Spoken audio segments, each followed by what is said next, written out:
Respected elders and my dear sisters and brothers, I welcome all of you with the Islamic greetings. Assalamu alaikum wa rahmatullahi wa barakatuh. Today, I'm going to speak on the topic, the legacy of the British Raj in India. Do you know why the British colonized India? How did they exploit India, its wealth, people, and resources during their rule? What shrewd strategies and unfair policies did they adopt in order to prolong their oppressive Raj in India? What legacy did they leave behind when they left India in 1947?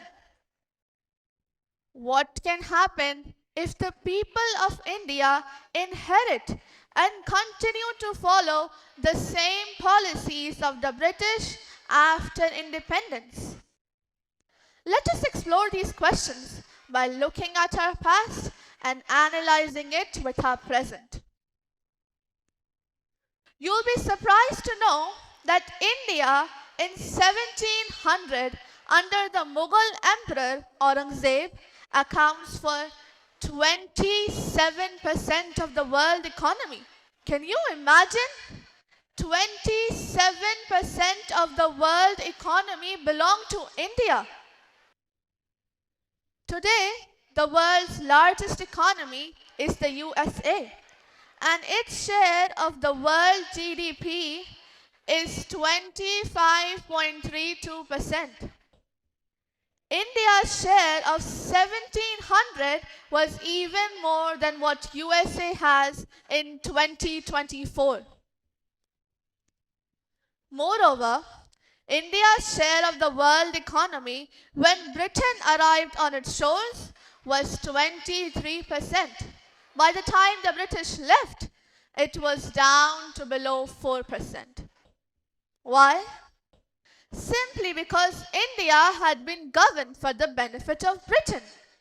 Britain's rise for 200 years was financed by its depredations in India.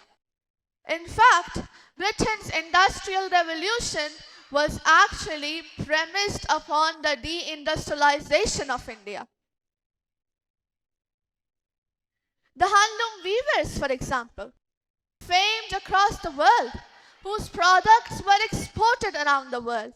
Britain came right in, smashed their thumbs, broke their looms, imposed tariffs and duties on their cloth and products, and started, of course, taking their raw material from India and shipping back manufactured cloth, flooding the world's markets. This meant that the weavers in India became beggars. And India went from being the world-famous exporter of finished cloth into an importer. It went from having 27% of the world economy to less than 2%. By the end of the 19th century, the fact is that India was already Britain's biggest cash cow, the world's biggest purchaser of British goods and exports, and the source for highly paid employment for British civil servants. We literally paid for our own oppression. Coming on to famines. Between 15 and 29 million Indians died of starvation in British-induced famines. The most famous example was, of course, the Great Bengal famine during the Second World War, when 4 million people died because Winston Churchill, deliberately as a matter of written policy, proceeded to divert essential supplies from civilians in Bengal to sturdy tummies and Europeans as reserve stockpiles. Violence and racism were the reality of the colonial experience. And no wonder that the sun never set on the British Empire, because even God couldn't trust the English in the dark. Let me take World War I as a very concrete example to explain how the British exploited India and its resources. Let me quantify World War I for you.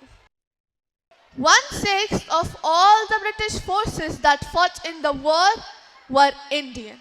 54,000 Indians actually lost their lives in that war. 65,000 were wounded and another 4,000 remained missing or in prison. Indian taxpayers had to cough up £100 million in that time's money.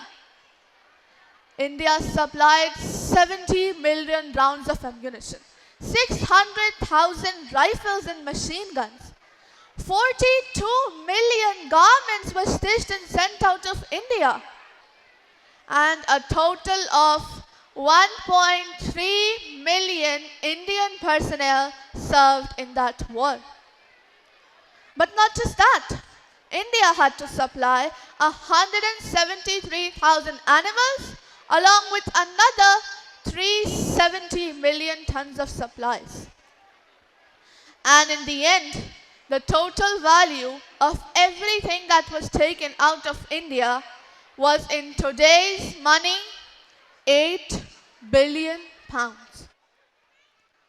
And India, by the way, at that time was suffering from recession, poverty and hunger.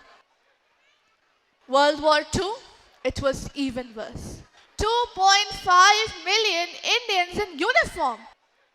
You won't believe, but of Britain's total war debt of £3 billion, 1.25 billion was owed to India and never actually paid. Colonialism cemented British Union with Scotland. The Scots had actually tried to send colonies out before 1707. They had all failed. But then, of course, came Union and India was available. And there you had a disproportionate employment of Scots engaged in this colonial enterprise as merchants, as agents, as employees, as soldiers. And their earnings from India is what brought prosperity to Scotland. It even pulled Scotland out of poverty. Moving on to railways and roads built by the British.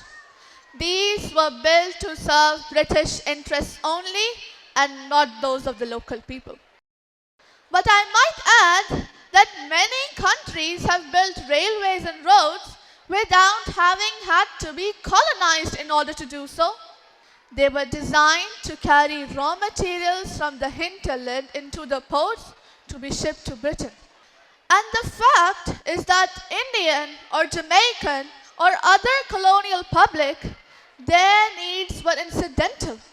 Instead, in fact, the Indian railways were built with massive incentives offered by Britain to British investors, guaranteed out of Indian taxes paid by Indians, with the result that you actually had 1 mile of Indian railway costing twice what it cost to build the same mile in Canada or Australia, because there was so much money being paid in extravagant returns. Britain made all the profits, controlled the technology, supplied all the equipment, and absolutely all these benefits came as British private enterprise at Indian public risk.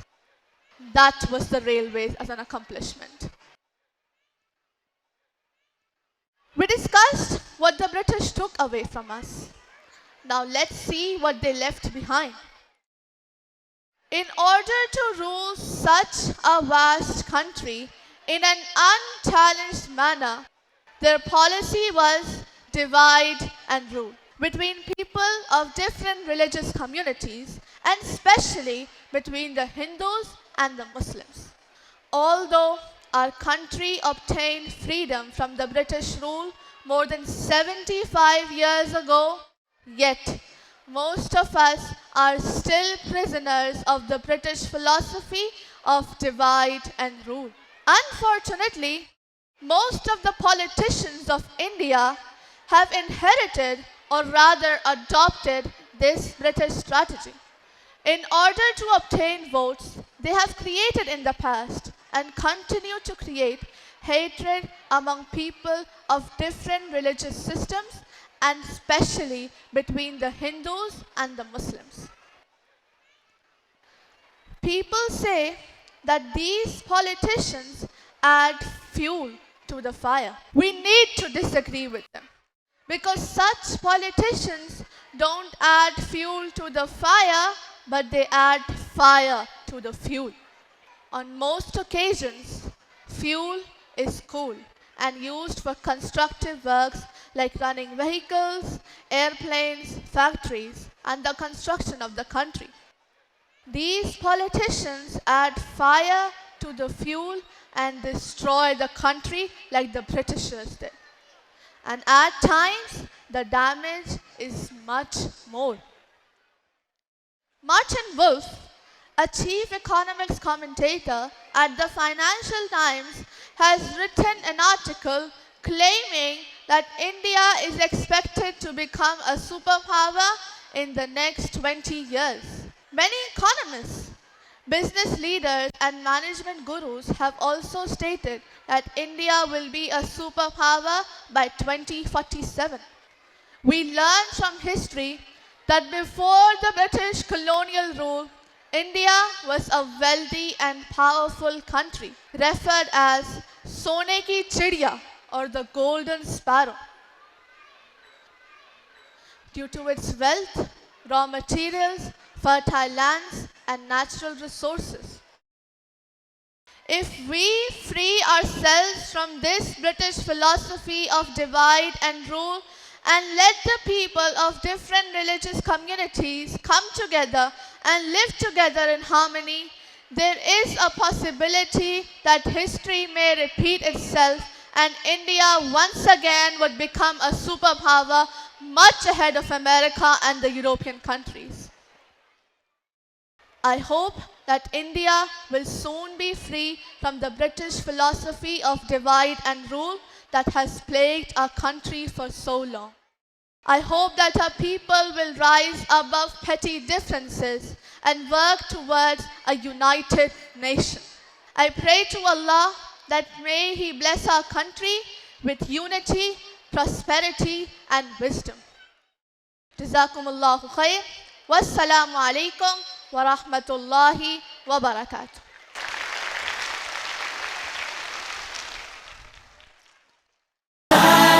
Dream of the way we'll see the same sun.